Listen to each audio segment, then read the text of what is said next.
All right, we are joined. We're joined on the podium by head coach Rob Lanier, Chuck Harris, and Emory Lanier. Coach, before we go to questions, would you just give us your thoughts about tonight's game? Well, all the credit has to go to Temple. They came in, with winning 5 out of 7 games. They played with confidence, and they played with more fight and more toughness. We always say going into games, who's going to play the hardest, the longest is the team that's going to prevail, and they were that team tonight. So they deserve the credit. I thought we came out with the right intentions, as we always do. I really have enjoyed coaching this group this year, and they play hard, they play together. They really have improved. And so we started the game with the right energy and approach, but the key is to be able to sustain that. We thought we could wear them down, and instead, there was a time in the first half where we looked more tired than them. And so credit to Temple and the job that they did tonight. Thank you, Coach. Please raise your hand if you have any questions. And we'll go right in the second row. Coach, what broke down offensively for you guys in the second half? I don't know.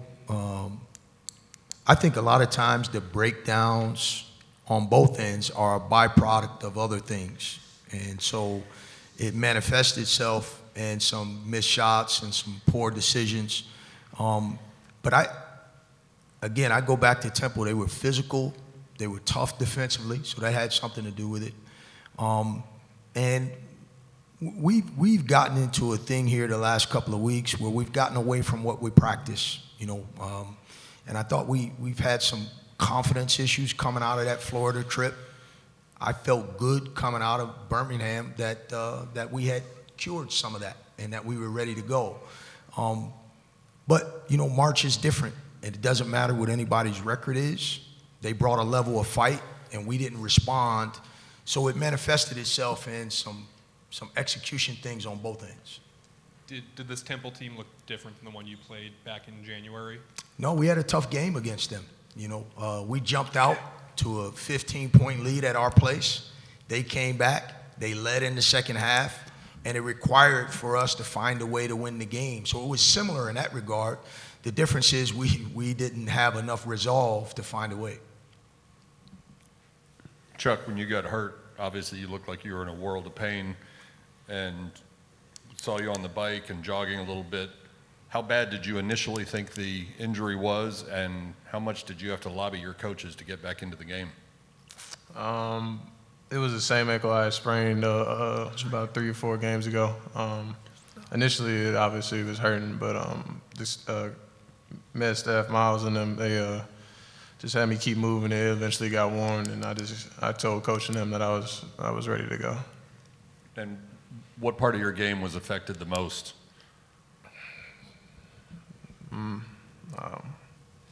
I just didn't have the same first step, I guess, but yeah, that's about it. Anyone else with a question here? Right in the middle.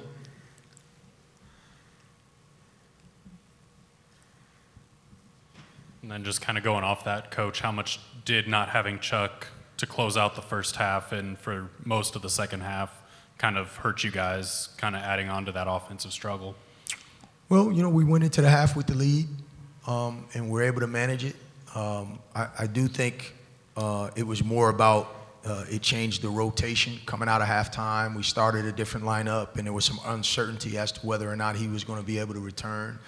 So our rotation changed a little bit, and obviously when you get a guy who's getting 13, 14 a game and he's not there, that can affect what you do. But it's still, for us, at halftime, they were shooting 50% from the field and 44% from the three-point line. And Chuck brings a lot to the table, but we're not asking him to be by himself our best defensive player. So we weren't missing that. We were missing his ball handling, his skill, and his poise offensively. But we could have mitigated some of that with better defense ourselves. Your question right, second row. Coach, next time you guys play will be members of the ACC. What do these next few months look like as you prepare for that? Yeah, we'll have some time to think about that, and we may not necessarily be done playing this year. So we'll see what lies ahead, and in the weeks ahead, we'll get back to work. You know, this off season and this landscape in college basketball is really unique. So we'll in the next few weeks, we'll start to figure out where we stand with everything. Right here in the middle. Coach Sam Williamson played 15 minutes, and I was just curious if he was injured or limited in any way physically. No, we were just trying to push some buttons and find a spark somewhere. We went to a smaller lineup, and Jaheim was giving us something, and we needed some shot making, and we were just searching at that point. It really had nothing to do with him being hurt or him doing anything wrong. We have one right in the middle here. For Coach and the players, just how tough was this last kind of final stretch of the season? You talk about that Florida trip that, you know, to kind of finish the tough way that you guys did this season. Yeah, I would say that it stands out because of what we had done prior to that, right? And we had gotten better. And we had positioned ourselves in such a way that when we went to Florida, we were 34 in the net. These guys did that. That was a real thing. And so we had positioned ourselves and made that game a big game. And a big-time team responded in a big-time way. And we got humbled in that game. Then we went to South Florida and got the same medicine. And we needed to respond. And to be quite honest with you, through the UTS game and the ECU game, we still hadn't gotten off the mat. And I had felt like the practices were always good, the attitude was always great, and the fight in the UAB game was very similar to the fight that put us in a position going into the FAU game to begin with. And we didn't finish the game, execution, free throws, but it wasn't effort, engagement, spirit. We had all of that. We needed more of that tonight, and we didn't have it tonight. Chuck, anyone on Zoom? Sure, we can go to Dan Tortora, please. Go ahead, Dan. Coach, in the 2 seasons you've been at SMU, we've seen the record flip, and the success this season is something that I think needs to be, obviously focused on and appreciated. Just what you could say about how this transition happened so quickly and how this team has elevated its game from last season to this season in such a big way. Well, it's the players. When I got here, I stepped off the podium with basically 5 scholarship players. And we were new. This is at a time where the transfer portal is just kicking in. NIL has become a factor in the decisions that young people are making. And we weren't operating at that level at that particular time. And we were fortunate that we brought in 8 new guys. And with that group, 0 toxic energy. And through whatever disappointments we experienced last year, we had a group that was a part of laying a foundation for the growth that we want to make, the direction we want to take the program.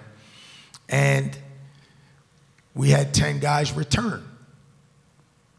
And those returners, along with Chuck, Tyreek, BJ, Denver, and Jaheim, we had a group that was able to embrace them and transfer the information that they had gained the year before.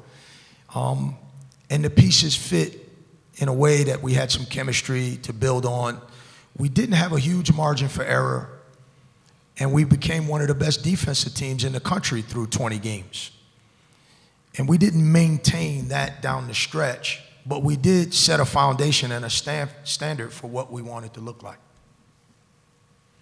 And as you step forward, knowing that this is the last game in the American Athletic Conference, and I know it's down the road, but you'll be in the ACC next season, what do you think about the level of competition that you received in the AAC? Because you got to experience Cincinnati, Houston, UCF, and now experiencing 6 new teams coming in. So how would you describe the level of competition as you get set for a new chapter? Yeah, I don't think there was any drop-off. Obviously, Houston is a different animal. Everybody that faces them is seeing that. But top to bottom, what's happened at USF, the job that Aaron's done at Charlotte, the impact that Florida Atlantic has made on the league, the leadership in the league has really done a good job creating a situation where the league is really formidable. It's a great conference. We played a tough schedule. We played a good Big Ten team that was ranked in the top 25. We played a good Florida State team that's well coached and has got length and athleticism. We played a ranked team in Dayton. Those games were tough. I didn't feel like they were tougher than playing at North Texas or at Florida Atlantic.